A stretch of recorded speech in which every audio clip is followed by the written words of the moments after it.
महाराष्ट्रातल्या एका महत्त्वाच्या सामाजिक निर्णयामुळे सध्या खूप चर्चा सुरू आहे.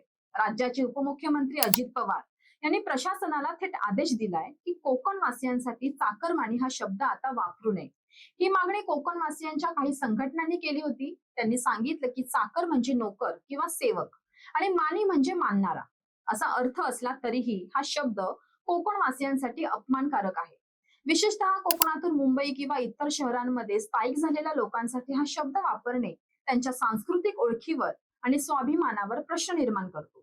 अजित पवारांनी या मागणीला पूर्ण पाठिंबा दिला आणि स्पष्ट केलंय की कोकणवासीय हे फक्त कामगार नाहीत, तर ते महाराष्ट्राच्या सामाजिक, आर्थिक आणि सांस्कृतिक विकासाचा महत्वाचा भाग आहेत. त्यांना सन्मान मिळायला हवा आणि त्यांच्या मेहनतीला योग्य मान मिळायला हवा. चाकरमानी हा शब्द त्यांच्या प्रतिष्ठेला कमी करतो, म्हणून प्रशासनाला आदेश देण्यात आलेत की आता फक्त कोकणवासीय या नावानेच लोकांचा उल्लेख केला जाईल. या निर्णयामुळे लवकरच परिपत्रक जारी होणार आहे. सरकारी दस्तऐवज, पत्र, जाहिराती, अधिकाऱ्यांचे भाषण आणि इतर कार्यालयीन व्यवहारात चाकरमानी हा शब्द वापरला जाणार नाही. हा निर्णय फक्त शब्दांपुरता नाही, तर तो महाराष्ट्रातील कोकणवासियांच्या सांस्कृतिक आणि सामाजिक ओळखीचा सन्मान राखण्याचा एक महत्त्वाचा टप्पा आहे. त्यामुळे हा निर्णय फक्त प्रशासनाचा नियम नसून समाजातील बदलाची आणि आदराची गरज दर्शवणारं एक पाऊल आहे.